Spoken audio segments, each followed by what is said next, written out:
আসসালামু আলাইকুম ওরহমতুল্লাহ। 10 মিনিট মাদ্রাসায় আপনাকে স্বাগতম। জান্নাত ও জাহান্নাম দুটি বিপরীত জায়গার নাম। জান্নাতে আছে অফুরন্ত নাজ নেয়ামত, যেখানে যাওয়ার পর কারো কোনো দুঃখ থাকবে না। আর জাহান্নামে রয়েছে যন্ত্রণাদায়ক শাস্তি, যেখানে গেলে কষ্টের শেষ থাকবে না। জান্নাত ও জাহান্নামের বিশ্বাস ইসলামের মৌলিক আকীদার অন্তর্ভুক্ত। মানুষকে জাহান্নামে যেতে হলে কোনো কষ্টক্লেশ সহ্য করতে হয় না, কিন্তু জান্নাতে যেতে হলে কঠোর নিয়ন্ত্রণ মেনে জীবন যাপন করতে হয়।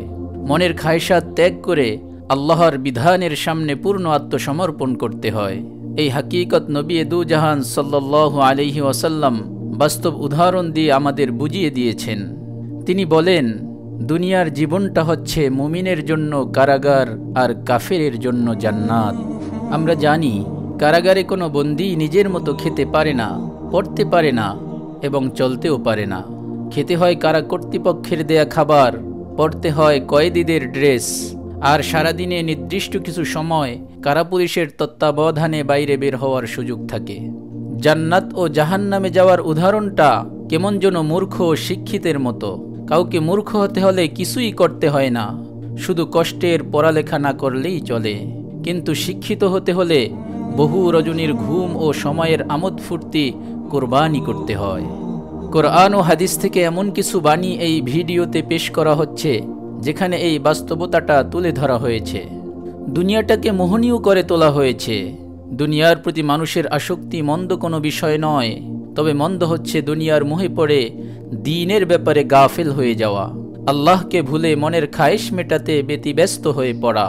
আল কোরআনে বলা হয়েছে, দুনিয়াকে মানুষের সামনে উপস্থাপন করা হয়েছে লোভনীয় বস্তু হিসাবে, তবে যারা মুমিন তারা এগুলোর পিছনে না পড়ে আল্লাহর নিকট স্থায়ী নিয়ামতের আশায় আমলে রত থাকেন। কোরআনে বলা হয়েছে, মানুষের জন্য সুশোভিত করা হয়েছে আকর্ষণীয় বস্তুসমূহের প্রতি ভালোবাসা, যথা নারী, পুত্র, সোনা ও রূপার ভাণ্ডার, চিহ্নিত ঘোড়া, গবাদি পশু ও ফসল।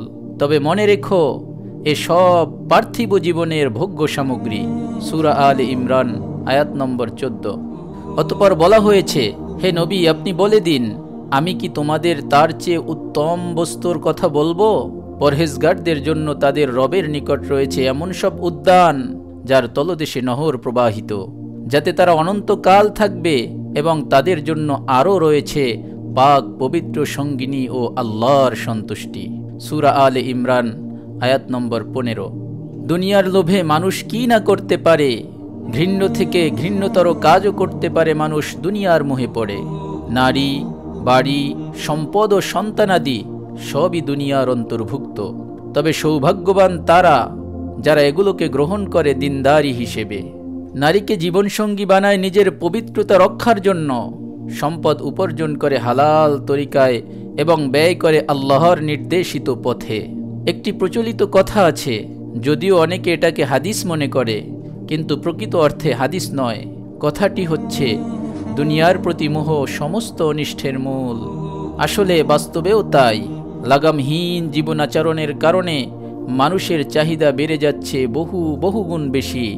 সে অনুযায়ী বৈধ উপার্জন না পেয়ে পা বাড়াচ্ছে অসৎ পথে, এরপর হারিয়ে যাচ্ছে অমানিসার ঘোর অন্ধকারে। দুনিয়ার মোহে পড়ে আখিরাতকে ভুলে থাকা প্রকৃত ক্ষতিগ্রস্ত মনে করা হয় যার ব্যবসায় লস হয়েছে তাকে, কিন্তু প্রকৃত ক্ষতিগ্রস্ত হচ্ছে ওই লোক যে দুনিয়াকে নিজের আসল মাকসাদ বানিয়ে নিয়েছে, পরকালকে ভেবে নিয়েছে পরের কাজ। আল্লাহ তাআলা এ বাণী উচ্চারণ করে মানুষকে সতর্ক করে দিয়েছেন। সূরা মুনাফিকুনে বলা হয়েছে, হে মুমিনগণ, তোমাদের ধন সম্পদ ও সন্তান সন্তাদি যেন তোমাদের আল্লাহর স্মরণ থেকে গাফেল না করে। যারা এ কাজ করবে ওরাই ক্ষতিগ্রস্ত। সূরা মুনাফিকুন আয়াত নম্বর 9। কারণ হচ্ছে, দুনিয়া ও দুনিয়ার ভোগ বিলাস ক্ষণস্থায়ী, আর আখেরাত ও আখেরাতের নাজ নিয়ামত চিরস্থায়ী। আর সামান্য সময়ের শান্তির জন্য যে দীর্ঘ জীবনকে ক্ষতিগ্রস্ত করে তাকে কেউ লাভবান বলে না, নির্বোধ বোকা বলে। জান্নাতকে ঢেকে দেওয়া হয়েছে কষ্ট দ্বারা, আর জাহান্নামকে ঢাকা হয়েছে আকর্ষণীয় বস্তু দ্বারা। এ ব্যাপারে একটি হাদিস রয়েছে। হাদিসটি হযরত আবু হুরায়রা রাদিয়াল্লাহু তাআলা আনহুর সূত্রে তিরমিজি শরীফে বর্ণিত হয়েছে। সেখানে বলা হয়েছে, আল্লাহ তাআলা প্রথম যখন জান্নাত সৃষ্টি করলেন তখন হযরত জিবরাইল আলাইহিস সালাতু ওয়াস সালামকে পাঠালেন ঘুরে দেখে আসার জন্য। আল্লাহর নির্দেশ পেয়ে তিনি গেলেন এবং জান্নাতের নাজ নেয়ামত দেখে ফিরে এলেন। আসার পর তিনি আল্লাহ তাআলার সামনে জান্নাতের বর্ণনা দিয়ে বলেন, আমার মনে হয় কেউ জান্নাতের নেয়ামতের কথা শোনার পর তা পেতে কোনো রকম কসুর করবে না, বরং সকলেই জান্নাত পেয়ে যাবে। এরপর আল্লাহ তাআলা জান্নাতকে কষ্ট ক্লেশ দিয়ে ঢেকে দিলেন। আবার হযরত জিবরাইল আলাইহিস সালাতু ওয়াস সালামকে নির্দেশ দিলেন, যাও আবার জান্নাত থেকে ঘুরে এসো। অবস্থা প্রত্যক্ষ করে ফিরে এসে এবার হযরত জিবরাইল আমিন আলাইহিস সালাতু ওয়াস সালাম মন্তব্য করলেন, আমার রবের ইজ্জতের কসম, আমার ধারণা বান্দাদের কেউ জান্নাতে প্রবেশ করতে পারবে না। জাহান্নাম সৃষ্টির বেলায়ও তেমনই ঘটেছিল। আল্লাহ তাআলা জাহান্নামকে সৃষ্টির পর হযরত জিবরাইল আমিনকে তা পরিদর্শনে পাঠান। সেখানে গিয়ে ভয়াবহ দৃশ্য দেখে এলেন। এসে মন্তব্য করলেন, হে আমার রব, জাহান্নামের ভয়াবহতা সম্পর্কে কেউ জানবে আর সে জাহান্নামে যাবে এমন কখনো হবে না। এরপর আল্লাহ জাহান্নামকে সুশোভিত করে দিলেন বিভিন্ন মোহনীয় ও আকর্ষণীয় বস্তু দ্বারা, যার লোভ সামলানো মানুষের জন্য প্রায় অসম্ভব।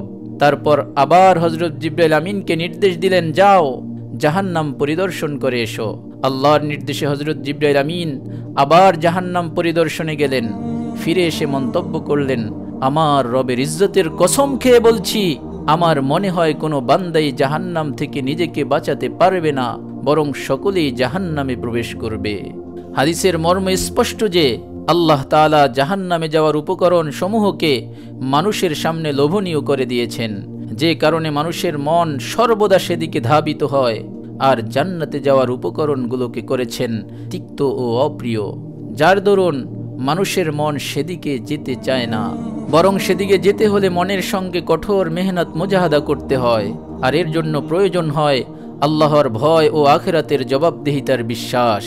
তাতে কোনরূপ শিথিলতা দেখা দিলে মনের সঙ্গে পেরে ওঠা যে কারো জন্যই মুশকিল। তাছাড়া জান্নাতের বিষয়সমূহ হচ্ছে পরবর্তীকালের সঙ্গে সংশ্লিষ্ট, আর জাহান্নামে যাওয়ার উপকরণগুলো হচ্ছে ইহকালীন ভোগ বিলাসিতার সঙ্গে সংশ্লিষ্ট। এটাও মানবকে ধোঁকায় ফেলে দিচ্ছে। তাই মুমিনের কর্তব্য হচ্ছে আল্লাহর আখিরাতের ভয়কে সুদৃঢ় করা, মনের খাহেসাতকে ঝেড়ে ফেলে আল্লাহর সন্তুষ্টিকে সর্বদা অগ্রাধিকার দেয়া। রাসূলুল্লাহ সাল্লাল্লাহু আলাইহি ওয়াসাল্লাম সংক্ষিপ্ত শব্দেও একথা আমাদের স্মরণ করিয়ে দিয়েছেন। তিনি বলেন, জাহান্নাম খায়েশ ও স্বাদযুক্ত বস্তু দিয়ে ঢাকা, আর জান্নাত ঢাকা কষ্ট ও কঠোরতা দিয়ে। হাদিসটা বর্ণনা করেছেন প্রসিদ্ধ সাহাবী হযরত আবু হুরায়রা রাদিয়াল্লাহু তাআলা আনহু। সহিহ বুখারী ও মুসলিমে তা এসেছে। জান্নাত ও জাহান্নাম সম্পর্কে রাসূলুল্লাহ সাল্লাল্লাহু আলাইহি ওয়াসাল্লামের হিকমতপূর্ণ উক্তি। দুনিয়ার স্বাভাবিক সিস্টেম হচ্ছে কোনো বিপদ, প্রাকৃতিক দুর্যোগ যখন জনপদের দিকে ধেয়ে আসে, তখন জনপদবাসী সর্বোচ্চ সতর্কতা অবলম্বন করে, নিরাপদ স্থানে আশ্রয়ের জন্য সব কিছু নিয়ে দৌড়ঝাঁপ শুরু করে।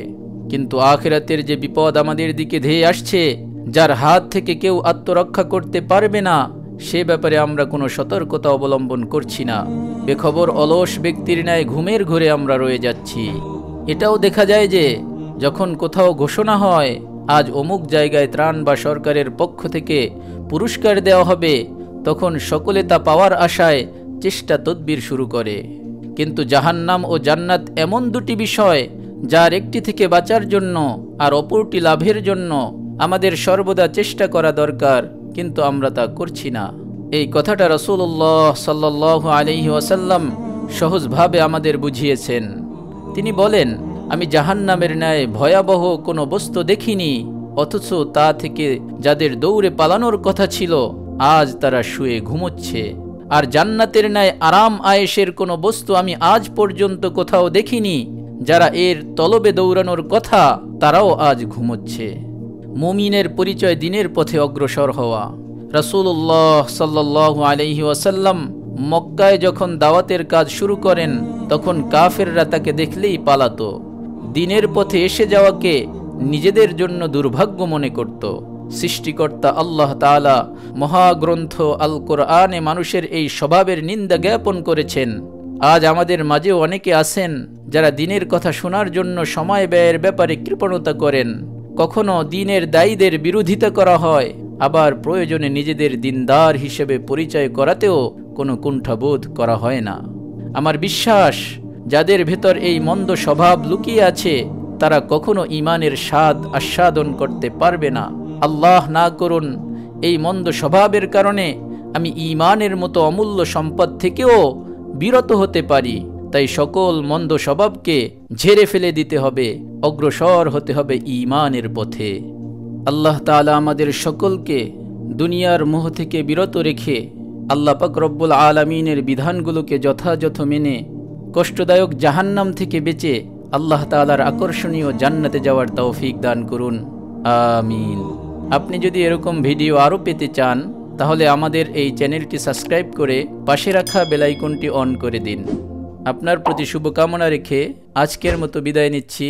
আসসালামু আলাইকুম ওয়া রাহমাতুল্লাহ।